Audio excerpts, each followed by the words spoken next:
आज के लेक्चर में हम आप लोगों को भौगोलिक विचारधाराएं एवं वित्तंत्र के बारे में बताने जा रहे हैं। तो पहला चैप्टर हम शुरू करेंगे आप लोगों को यूनानी एवं रोमकालीन भूगोलवेत्ताओं का योगदान।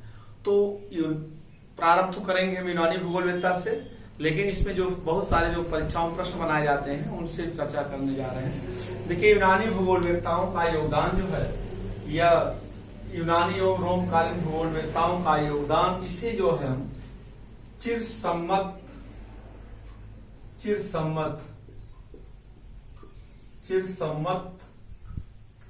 एवं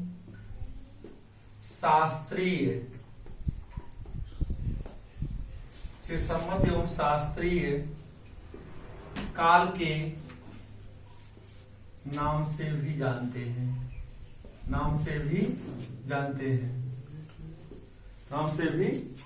हैं। अब इसे जो है हम प्राचीन काल भी कहते हैं। इसे प्राचीन काल भी कहते हैं। इसे किस नाम से जानते हैं? प्राचीन काल भी कहते हैं। अब आप याद रखिएगा, परीक्षाओं में प्रश्न में पूछा जाता है कि यूनानी एवं रोमकालीन भूगोलवेत्ताओं का योगदान है चिरसम्मत या शास्त्रीय काल या प्राचीन काल। तो हम यूनानी एवं रोमकालीन भूगोलवेत्ताओं का योगदान जो है उसे हम चिरसम्मत या शास्त्रीय काल प्रथम के नाम से जानते हैं, या इसे हम प्राचीन काल भी कहते हैं। इसका कार्यकाल कितना था? 600 ईसा पूर्व से लेकर के 300 ईसा पूर्व तक इसका कार्यकाल है। अब इसीलिए यूनानी एवं रोमकालीन भूगोलवेत्ताओं को चिरसम्मत शास्त्रीय काल या इसे हम प्राचीन काल भी कहते हैं। अब यह इसका कार्यकाल कितना है? 600 ईसा पूर्व से लेकर के 300 ईसा पूर्व। कहने का मतलब यह है, यूनानी भूगोलवेत्ता और रोम काल के भूगोलवेत्ताओं का कार्यकाल जो था वह 600 ईसा पूर्व से लेकर के 300 ईसा पूर्व तक है। तो आज हम चर्चा करने जा रहे हैं यूनानी भूगोलवेत्ताओं का योगदान। अब यूनानी भूगोलवेत्ताओं पर हम चर्चा करेंगे। अब वह क्या है आप देख लीजिए। यूनानी भूगोलवेत्ताओं पर चर्चा करेंगे क्योंकि यूनान काल जो था वह स्वर्ण काल के नाम से जाना जाता था। उस समय यूनान काल को स्वर्ण युग के नाम से जाना जाता है। अब आप देख लीजिए यूनानी भूगोलवेत्ताओं का योगदान। यूनानी भूगोलवेत्ताओं का योगदान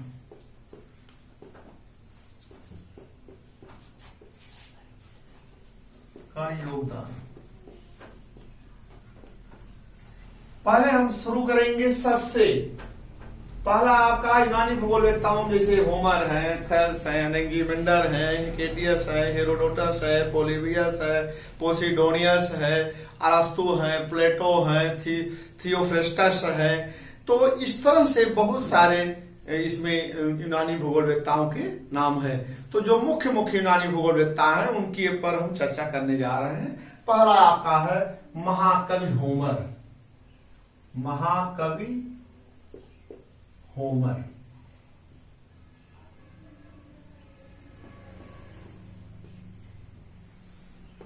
देखिए, महाकवि होमर के दो महाकाव्य थे, इलियड और ओडिसी। इन्हीं इलियड और ओडिसी में उन्होंने भूगोल के बारे में लिखा भी है। उन्होंने ये बताया कि सूर्य उदय कहां से होता है और सूर्य अस्त कहां से होता है। तो होमर के अनुसार सूर्य जो होता है एक नदी से उदय होता है, उसी नदी में वह अस्त भी हो जाता है। तो हम चर्चा करने जा रहे हैं कि महाकवि होमर की दो प्रमुख पुस्तक है। इनकी दो प्रमुख पुस्तक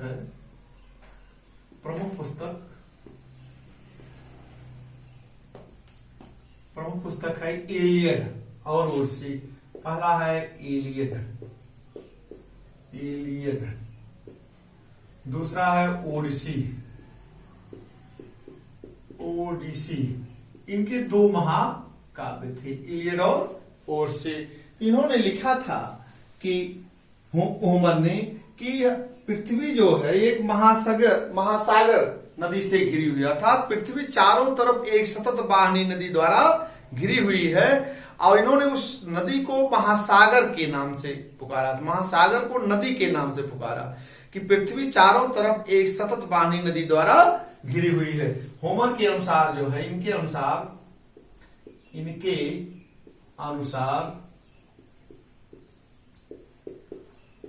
पृथ्वी जो है, पृथ्वी एक सतत वाहिनी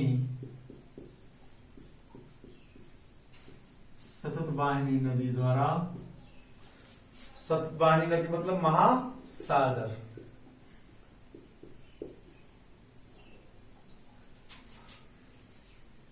नदी द्वारा घिरी है, घिरी हुई है। तो आप सपोज करिए पृथ्वी एक सतत वाहिनी नदी द्वारा घिरी हुई है। किसके अनुसार? महाकवि होमर के अनुसार। महाकवि होमर ने पृथ्वी पर 4 स्वर्ग की कल्पना भी की थी। वह 4 स्वर्ग बता दे रहे हैं। पृथ्वी पर इन्होंने 4 प्रकार के स्वर्ग की कल्पना की है। अब वह स्वर्ग कौन सा है? अब आप जानते होंगे पृथ्वी पर 4 स्वर्ग जो है, पहला इन्होंने माना था यूरुष।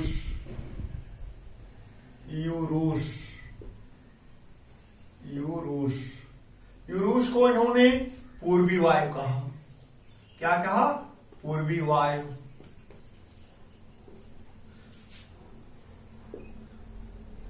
दूसरा आपका है जीफायरस। जीफायरस को इन्होंने पश्चिमी वायु कहा। पश्चिमी वायु। नोटस को दक्षिणी वायु कहा। दक्षिणी वायु।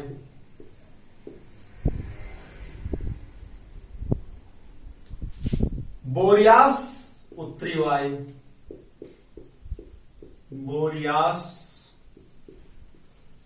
उत्तरी वायु।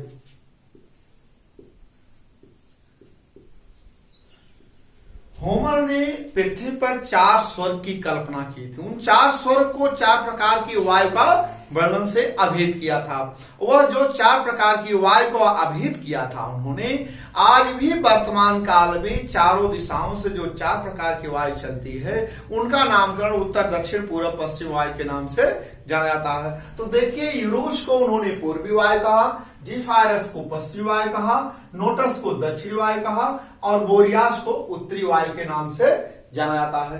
तो इस तरह से जो है आपका ये महाकवि होमर का है। अब हम आपको ले चल रहे हैं थेल्स। दूसरे विद्वान क्या है? थेल्स देखिए,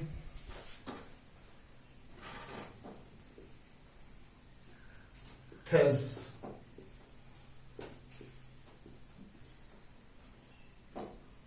जो था यह प्राकृतिक विज्ञान एवं प्राकृतिक विज्ञान एवं ज्यामिति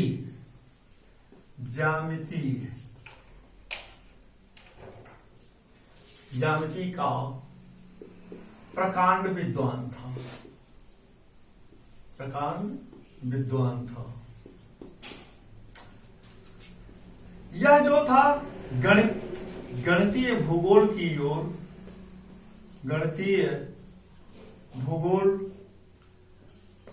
भूगोल की ओर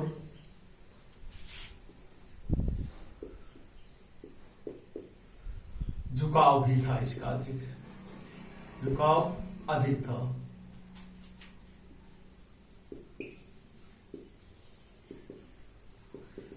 आगे आप देखेंगे थेल्स और अनेगिमिंडर ये गणितीय भूगोल के अगुआ बन गए।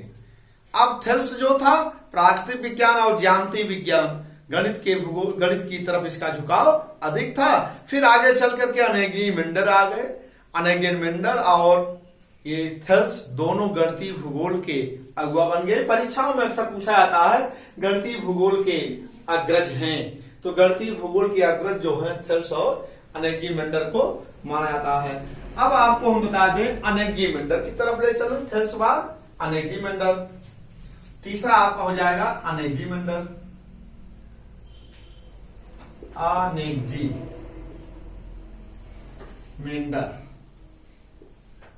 अब देखिए अनेगी-मेंडर यह पहला भूगोलवेत्ता था जिसने सर्वप्रथम मापक के आधार पर विश्व का सर्वप्रथम मानचित्र बना दिया। यह विश्व का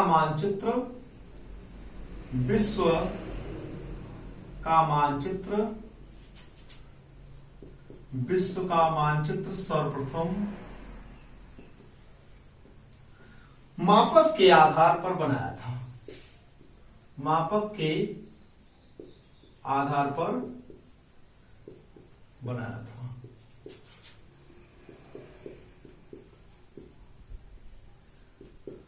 और गणितीय भूगोल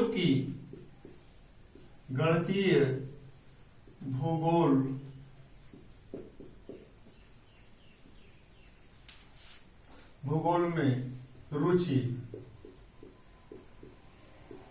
रखी।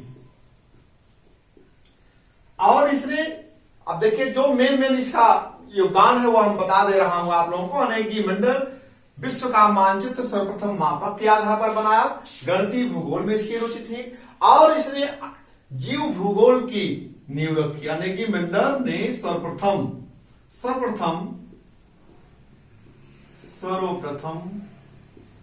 जीव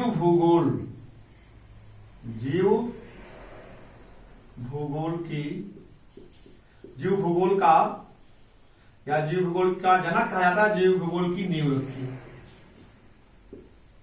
नींव रखी। इसे जो है जीव भूगोल का जनक भी कहा जाता है। तो यह जो है थेल्स और अनेगी-मेंडर गणितीय भूगोल के अग्रस्त थे और इसने सर्वप्रथम, इसको दो योगदान समझ लीजिए, 3 क्षेत्रों में सर्वाधिक योगदान है। विश्व का मानचित्र मापक के आधार पर, गणितीय भूगोल में और जीव भूगोल का जनक भी कहा जाता है। अब हम आपको ले चल रहे हैं, यह आपका हो गया हिकेटियस की तरफ ले चलें। हिकेटियस देखिए, हिकेटियस जो था, हिकेटियस 500 ईसा पूर्व उसका कार्यकाल था। वह जो था उसके 2 प्रमुख पुस्तक थे, जस पीरियडस और जेनेवोलॉजी। आप देखिए हिकेटियस का काल जो था 500 ईसा पूर्व था, उसकी 2 प्रमुख पुस्तक थी, जस पीरियडस और जेनेवोलॉजी। अब उस पुस्तक में देखिए आप हिकेटियस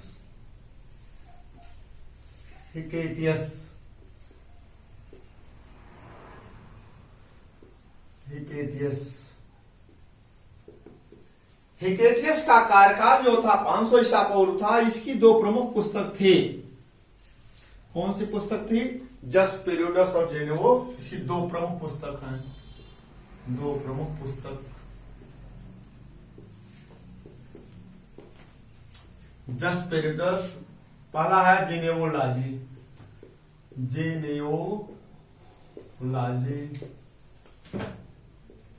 दूसरा पुस्तक है जस पीरियडस।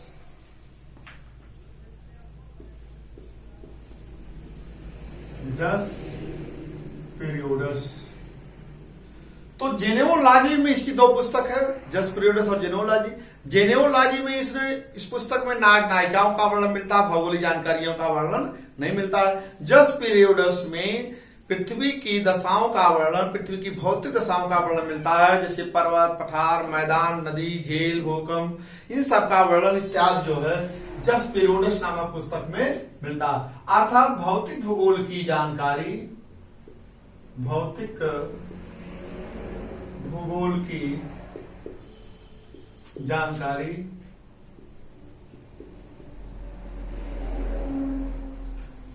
जैसे पर्वत, पठार, मैदान, नदी, झील, भूकंप इत्यादि का वर्णन इसके जस पीरियडस पुस्तक में मिलता है। जस पीरियडस पुस्तक में मिलता है,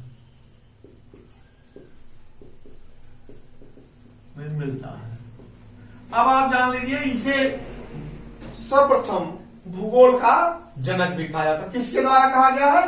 टोजर महोदय के द्वारा। टोजर महोदय ने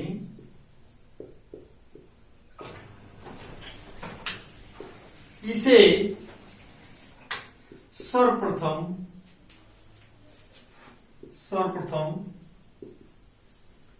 भूगोल का जनक भी कहा जाता है, फादर ऑफ ज्योग्राफी, भूगोल का जनक, भूगोल का जनक।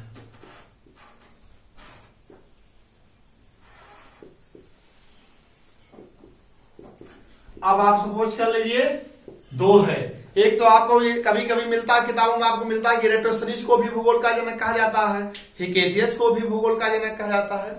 तो हिकेटियस का कार्यकाल जो था इन इराटोस्थनीज के पहले है, इसलिए इनको टोजर महोदय के द्वारा जो भूगोल का जनक कहा गया है। यह सत्य है कि इनकी दो पुस्तक थी, जस्ट पीरियड्स और जेनेलॉजी। जस्ट पीरियड्स पुस्तक में इन्होंने इराटोस्थनीज के पहले ही पृथ्वी की भौतिक जानकारियों के बारे में वर्णन किया था, तो टोजर महोदय ने इन्हें सर्वप्रथम भूगोल का जनक कहा। अब आप देखेंगे इसी तरह से आपका आप क्रम में चलेंगे। हेरोडोटस क्या था? हेरोडोटस को इतिहास का जनक भी कहा जाता है। हेरोडोटस को इतिहास का जनक भी कहा जाता है।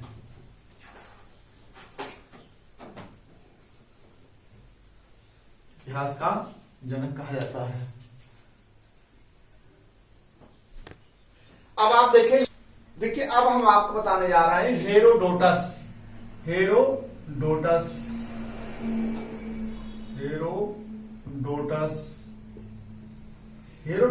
को इतिहास का जनक कहा जाता है।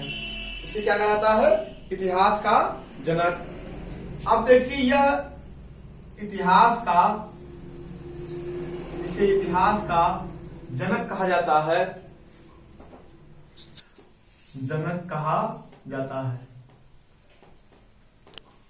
अब देखिए आप इतिहास का यह हेरोडोटस जो था यह इतिहास का जनक था, इतिहास का वेत्ता था, लेकिन यह जो है इसने कहा कि इतिहास का अध्ययन बिना भूगोल से नहीं किया सकता है, और इतिहास का अध्ययन भी बिना भूगोल से नहीं किया सकता, भूगोल का भी अध्ययन बिना इतिहास से नहीं किया था।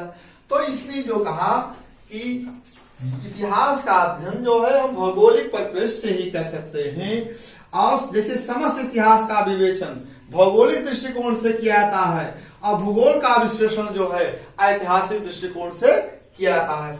तो हेरोडोटस जो था यह हमेशा जानता था कि सभ्यताएं जो है वह बड़ी बड़ी नदी घाटियों के किनारे ही विकसित होती थी, क्योंकि वह नदियां जो थी सतत बहनी होती थी, तो सभ्यताएं विकसित होती थी। जहां पर इतिहास है वहीं भूगोल है, जहां भूगोल है वहीं इतिहास है, क्योंकि मानव ही जो है सर्वोपरि है।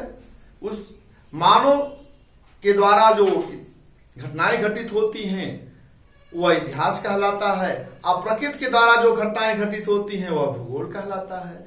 तो इतिहास और मानव दोनों एक दूसरे से जुड़े हुए हैं, जिसे हम कभी भी अलग नहीं कर सकते हैं, क्योंकि जहां भूगोल है, अब भूगोल का अध्ययन कौन करता है? मानव करता है।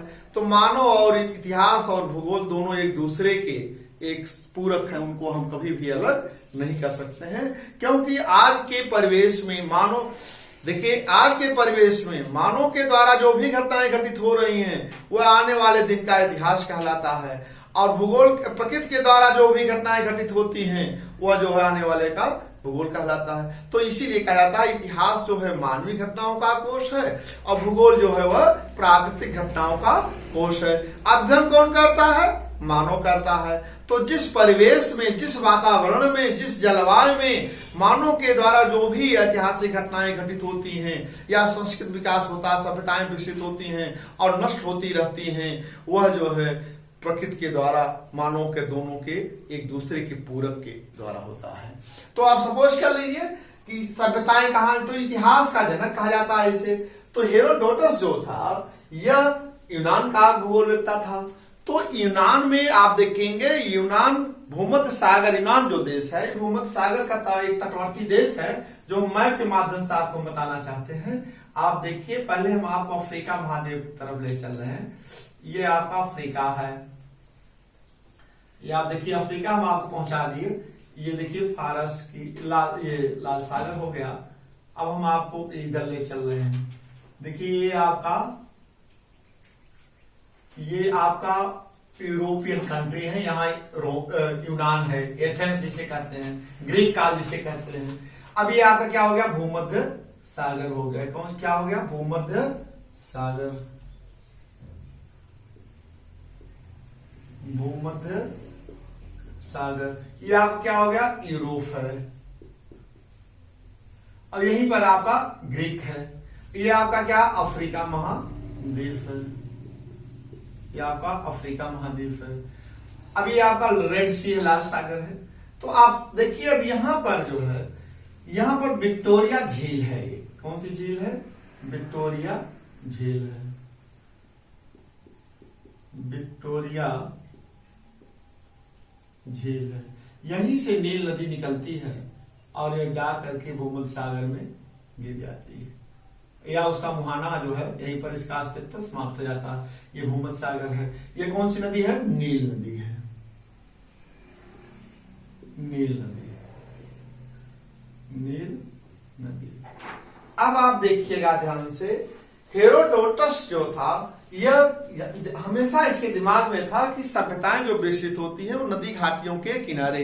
तो यह नील नदी की घाटी की सभ्यता की खोज करने के लिए निकला। तो जब भूमध्य ग्रीक से, यूनान से निकला और जैसे ही नील नदी के मुहाने पर पहुंचा, तो आप देखिए नील नदी के मुहाने पर नदी की कई वितरिकाएं हो जाती, कई शाखाएं हो जाती। अर्थात नई नदी जो होती है, जब कि नदी का मुहाना, जब उसके मुहाने पर अवसाद अपने नदी अपने साथ जो भी मलबे अवसाद को बहा कर लाते, तो मुहाने पर उसको निक्षेपित करती चली जाती है। तो इस निक्षेपित भाग को जब उसने देखा, यह जो आप देखिए ये सब बालू है, निक्षेपित भाग है। यस, इस निक्षेपित भाग को या निक्षेपित अवसाद को, निक्षेपित अवसाद को उसने क्या कहा था, डेल्टा कहा। डेल्टा क्या कहा दिया, डेल्टा। अब आप सपोज करिए, भूगोल में डेल्टा शब्द का नामकरण रखने का श्रेय किसको है, हेरोडोटस को। डेल्टा शब्द सर्वप्रथम कौन रखा था, सर्वप्रथम हेरोडोटस ने रखा। डेल्टा शब्द सर्वप्रथम हेरोडोटस ने रखा। अब आप याद रख लीजिए कि डेल्टा शब्द का प्रयोग उन्होंने कर दिया, जो कि वर्तमान समय में भी नदियां डेल्टा का निर्माण करती हैं। आज भी हम वही यूनान कालीन भूगोलवेत्ताओं के जो शब्द हैं, जो उनकी खोज है, उसी पर आज भी हम उनके का अनुकरण कर रहे हैं शब्दों का, और उस पर भी हम विचार विमर्श करते रहते हैं, नई खोज करते रहते हैं। इसीलिए यूनान काल को स्वर्ण काल के नाम से जाना जाता है। अब आप देखिए यहां पर ये हो गया। अब नील नदी को यहां देखेंगे मिस्र देश है। कौन सा देश है, यहां आप देखेंगे ऐसे जो है मिस्र देश है। कौन सा देश है, मिस्र। मिस्र जिसे इजिप्ट के नाम से भी जाता। मिस्र को नील नदी का वरदान कहा, या नील नदी का उपहार, नील नदी का वरदान। मिस्र को नील नदी का वरदान, मिस्र देश को नील नदी का वरदान, नील नदी का वरदान या उपहार, नील नदी का उपहार के नाम से अभिहित किया था।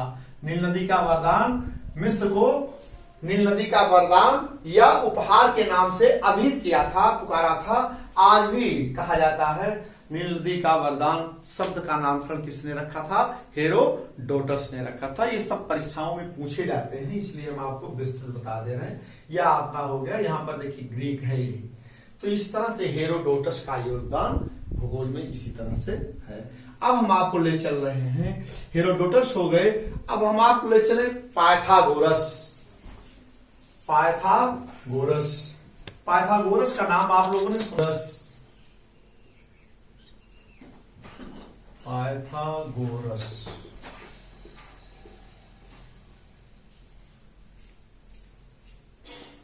पाइथागोरस जो था यह 582 ईसा पूर्व में, 582 ईसा पूर्व में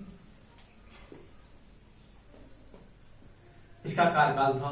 अब यार इसने यह सर्वप्रथम कहा, पाइथागोरस एक यूनान का पहला दार्शनिक भूगोलवेत्ता, चाहे दार्शनिक पहले दार्शनिक ही रहते थे, अब उसको भूगोलवेत्ता के रूप में हम लोग जानते हैं। तो पाइथागोरस जो था इसने सर्वप्रथम कहा कि पृथ्वी की आकृति गोलाकार है और वह अस्थिर है, ब्रह्मांड में किसी विशाल अग्निपिंड का चक्कर लगाती है, इसलिए इसको भूगोल में जाना जाता है। इसका इतना ही योगदान है। अब आप सपोज के लिए अरस्तु ने सर्वप्रथम कहा कि पृथ्वी,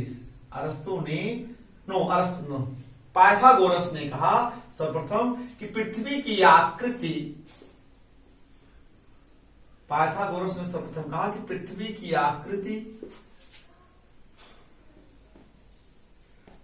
की आकृति गोलाकार व अस्थिर है,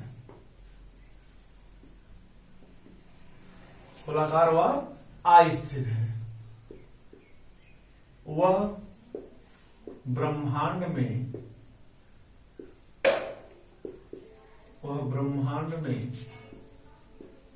किसी विशाल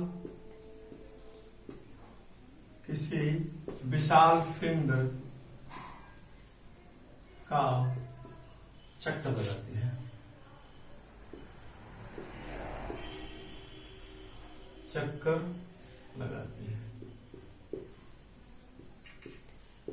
अब आप सपोज कर लीजिए पाइथागोरस ने सर्वप्रथम कहा था कि पृथ्वी की आकृति गोलाकार व स्थिर है, वह ब्रह्मांड में किसी विशाल अग्निपिंड का चक्कर लगाती है, और अन्य ग्रह में इसके साथ इसी विशाल अग्निपिंड का चक्कर लगाते हैं। आज भी वर्तमान समय में जो यूनानियों ने कहा वह आज भी वर्तमान समय में यथार्थ हो रहा है कि पृथ्वी की आकृति गोलाकार है।